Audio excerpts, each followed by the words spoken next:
People always tell you, never get into a stranger's car, but nobody ever warns you about getting on the wrong bus. I thought I was heading home after work. Instead, I spent 2 hours riding with people who never got off. My name is Ava. I was 19 when this happened. I worked evenings at a bookstore downtown. One rainy Friday, I stayed late helping with inventory. By the time I finished, the streets were nearly empty. The last city bus pulled up just as I reached the stop. Its route number looked familiar. Close enough. I climbed aboard without checking. There were maybe 15 passengers. Nobody spoke. Nobody looked at me. Everyone stared straight ahead. I assumed they were just exhausted after work. I took a seat near the middle. The doors closed. The bus pulled away. That's when I realized I didn't recognize the road. I checked my phone. No signal. Not one bar. Odd, because this route stayed inside the city. Rain streaked across the windows.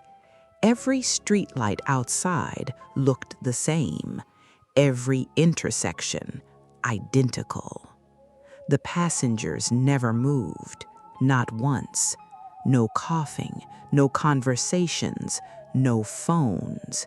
No one pressed the stop button. It felt less like people riding home and more like mannequins waiting for something. I walked toward the driver. "Excuse me, what route is this?" He didn't answer, didn't even glance at me, just kept driving, hands fixed tightly on the wheel. Eventually, the bus stopped. The doors opened. Nobody got off. Nobody got on. 30 seconds later, the doors closed again. The bus continued. 5 minutes later, another stop. Again, empty. Again, no one moved. By the 6th stop, I noticed something. Every bus stop had the exact same bench, the exact same broken advertisement, the exact same crooked streetlight. Like we weren't traveling, we were circling. Then I looked out the rear window. The road behind us was gone. Only darkness, as if the city had disappeared. Without hearing anyone move, I suddenly realized someone was sitting beside me, an elderly woman, gray hair, long black coat, hands folded in her lap. I was certain that seat had been empty. She never looked at me. She quietly asked, "First time?" I nodded. She sighed, "You boarded the wrong bus." My stomach tightened. "I know." She slowly shook her head. "No, you boarded the wrong bus." Before I could ask what she meant, she whispered one sentence, "When the doors open again, run." Then she was gone. The seat beside me was empty. The bus slowed one final time. Outside, there wasn't a bus stop, just an old gravel road surrounded by thick fog. The doors hissed open.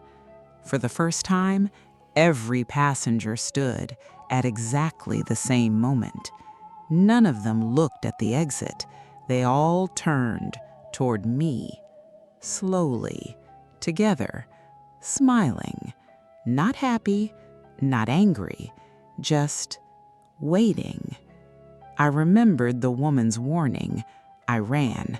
I jumped off the bus. My feet hit wet pavement.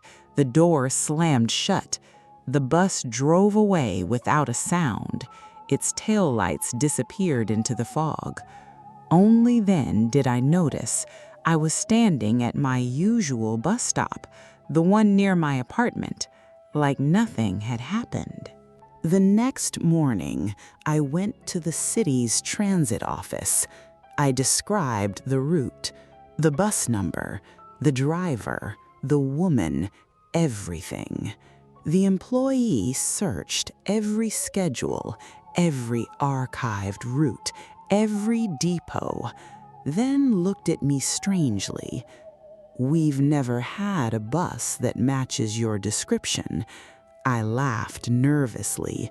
"You must have records."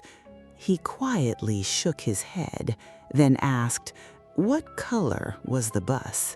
I answered immediately, "Dark blue." His face lost all color. He slowly closed the folder. "Our buses have never been blue."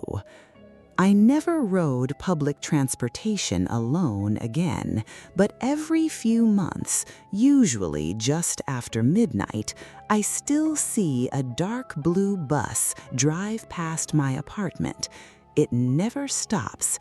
It never has passengers getting on or off, but every time it passes, someone sitting near the back window waves at me, an elderly woman in a long black coat, like she's making sure I didn't accidentally board again. If you ever get on a bus and nobody gets off, check the route, because sometimes you're not being taken home.